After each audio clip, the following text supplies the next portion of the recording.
Qur'an ni kitabu kilichoandikwa na mwanadamu na kina makosa ya kibinadamu mengi sana. Makosa ya kijiografia, makosa ya kisayansi, makosa ya kihistoria yako chungu zima katika Qur'an. Japo Waislamu wengi hawajui hili. Na hata wale wanaojua wanaleta story nyingi kujaribu kuleta maelezo ambayo hayana kichwa wala miguu. Safari hii katika awamu hii yetu ya 6 nakwenda kukuonyesha mojawapo ya hizi makosa zilizomo katika hii Qur'ani. Na mara hii nakusomea kosa mojawapo ambalo ni la kihistoria la wazi kabisa. Hii linapatikana katika sura ya 20 ya Qur'ani, aya ya 85 mpaka 87 na kwenye aya ya 95 ya sura hiyo ya 20. Nakwenda kukusomea. Nakusomea aya ya 85 mpaka 87 katika sura ya 20, nasema hivi: akasema, yani huyu ni Mungu anazungumza hapa, tumewatia mitihanini watu wako baada yako na Samiri amewapoteza. Musa akarudi kwa watu wake kwa ghadhabu kusikitika, akasema, enyi watu wangu, je, Mungu wenu hakukuahidini hadi nzuri? Je, umekuwa mrefu kwenu hadi hiyo, au mumetaka kikushukieni ghadhabu kutoka kwa Mola wenu, na kwa hivyo mmevunja ahadi yangu? Wakasema, sasa hapa ni wale wana Israeli wanamjibu Musa, sisi hatukuvunja ahadi yako kwa hiari yetu, walakini tulibebeshwa mizigo ya watu tukaitupa, na namna hivi alitia Samiri. Sasa unaposoma hapa kwa mfano katika aya 84 na 87 anatajwa huyu mtu ambaye anatambulika kama Samiri, katika Kiarabu Asamiri. Sasa Asamiri ni Samaria. Kumbuka hiki ni kisa ambacho wakati ule Musa alipokuwa kule kwenye mlima Sinai, Mungu akamwambia ashuke haraka kwa sababu wale wana wa Israeli wamejifanyia ndama wa dhahabu. Na kwa mujibu ya maelezo ni kwamba huyu aliyefanya njama mojawapo ya kumtengeneza huyu ndama wa dhahabu alikuwa huyu Msamaria. Sasa kumbuka kipindi hiki cha Musa tunazungumzia kutoka hapa sasa hivi kwa mfano au kabla ya Bwana Yesu ni kama miaka 1400 kabla ya Bwana Yesu.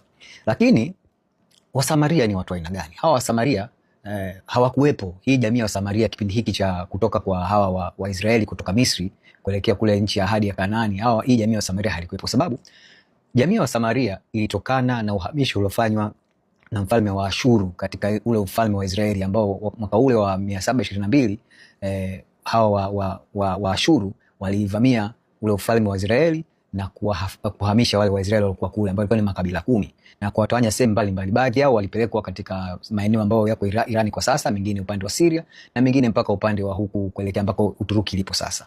Lakini sasa tukitizama kilichotokea hapo ni kwamba huyu mfalme wa Ashuru alileta makabila ya watu wengine wa ugeni kuwaleta na kuja kuishi maeneo yale ambao aliwahamisha wale wana wa Israeli. Yale makabila 10 yalikuwa katika ule ufalme wa kaskazini ambao ulikuwa unajulikana kama ufalme wa Israeli. Huko kusini kulikuwa kunajulikana kama ufalme wa Yuda. Maana ufalme huu wa Israeli uligawanyika baada ya kifo cha mfalme Suleiman. Baada ya kuingia mfalme mwingine baada ya Suleiman ndipo pakatokea mgawanyiko.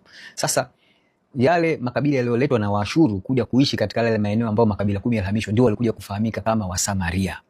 Na jambo hili maana yake lilitokea mwaka 722 kabla ya Kristo. Wakati huo kisa cha Musa kinatokea, hii ilikuwa mwaka 1400 kabla ya Kristo. Kwa hiyo baina ya hichi kisa cha Musa tunachokisoma katika aya ya 85 mpaka 87 na tunaenda kusoma pia katika aya ya 95. Kwa mfano kwenye aya 95 inasema hivi: Musa akasema, ewe Samiri, ilikuwaje hata ukafanya hivi? Samiri akajibu katika aya 96 akasema, niliona wasioyaona, nikashika sehemu chache ya mwendo wa mtume kisha nikautupa, na hivi ndivyo ilivyonielekeza nafsi yangu. Sasa huyu Msamaria anajitetea kwa Musa.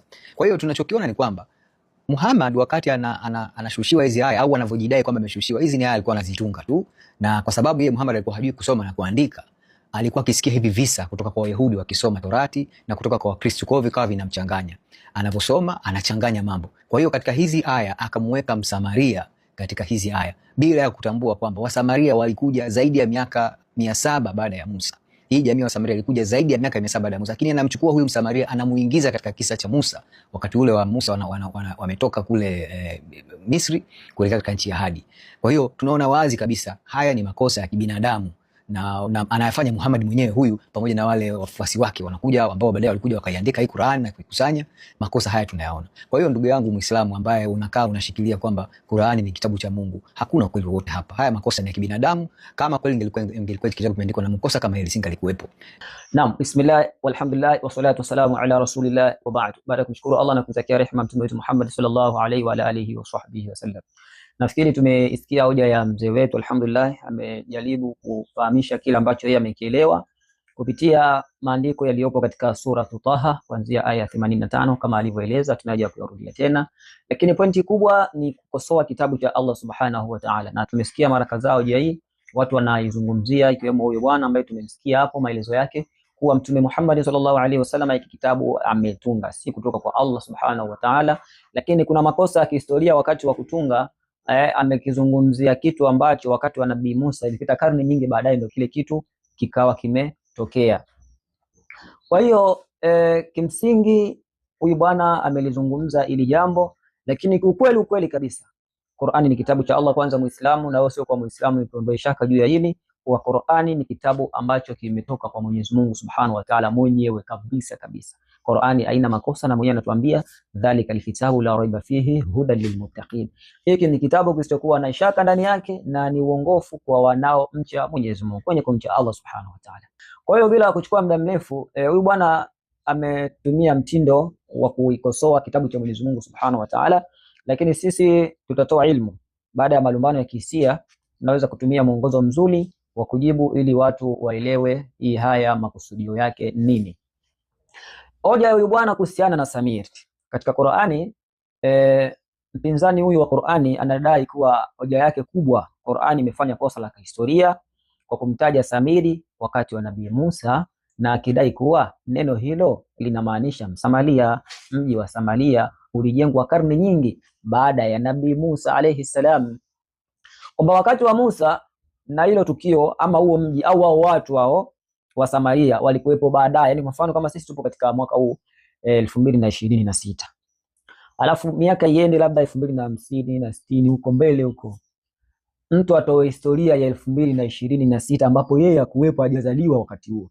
Katika ile historia ataje sasa kitu kilichotokea labda 2020 na 2036, yani mbele, jambo ambalo kabla ya lile jina au kabla ya ule mji. Ina maana kwamba hata wasomi wakiangalia wanaona hapa kuna makosa.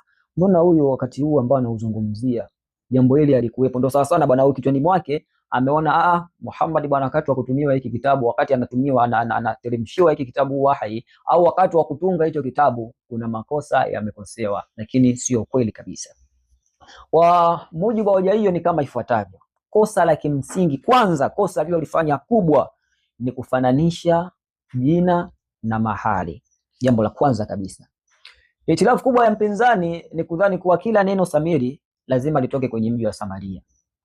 Huku ni kikosa upeo wa kilugha, kwa sababu katika lugha za kale Kisemiti mzizi wa neno SMR au SHMR hivyo unamaanisha kulinda au kuangalia. Jina Samiri linaweza kuwa jina la mtu binafsi au lakabu yenye maana ya mlinzi, jambo ambalo lilikuwepo maelfu ya miaka kabla ya mji wa Samaria kuanzishwa au watu hao wa Samaria hao kuja. Mfano wa kimantiki ni sawa mtu kudai kuwa bwana Washington lisingeweza kuwepo kabla ya mwaka 1790. Wakati mji wa Washington DC ulipoanzishwa, ukweli ni kwamba Washington lilikuwa jina la ukoo na maeneo madogo nchini Uingereza tangu karne ya 12. Vile vile Samiri ni jina lililokuwepo kabla ya mji wa Samaria. Namba 2, ushahidi wa kiolojia. Na Misri ya kale, Nabii Musa na wana wa Israeli walitoka Misri. Katika lugha ya Misri ya kale kulikuwa na neno Shemer ambao lilitumika kurejea au wageni au watu wa mataifa mengine walioishi Misri. Qur'ani hapa inamtaja As-Samiri, yule Samiri, ikionyesha kuwa alikuwa mtu mahususi mwenye asili au sifa hiyo. Wasomi wengi wa historia wanaona kuwa Samiri hakuwa mzawa wa wana wa Israeli katika yale makabila 12 ya Bani Israeli, bali alikuwa mfuasi aliyetoka Misri au jamii nyingine kama vile Wasumeria au Samu. Lakini pia namba 3, kuna tofauti kati ya Samiri na Msamaria, Samaritan.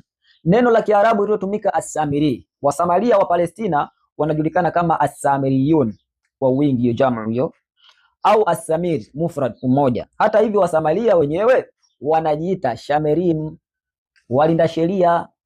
Hii inathibitisha kuwa mzizi wa neno hili alikuwepo kama sifa ya kidini au kijamii muda mrefu kabla ya mji wao kujengwa. Qur'ani inamtaja mtu huyo kwa jina lake au sifa yake iliyokuwa inafahamika wakati huo. Hitimisho, jambo la mwisho la kimantiki.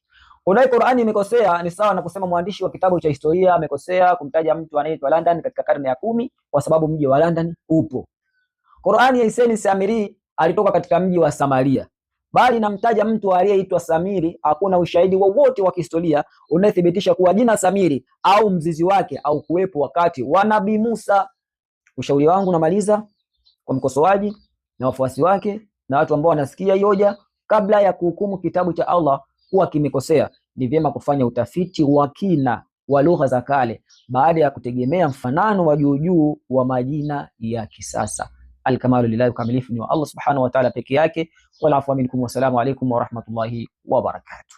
Kalela Online TV, elimu ya dini, tiba ya jamii.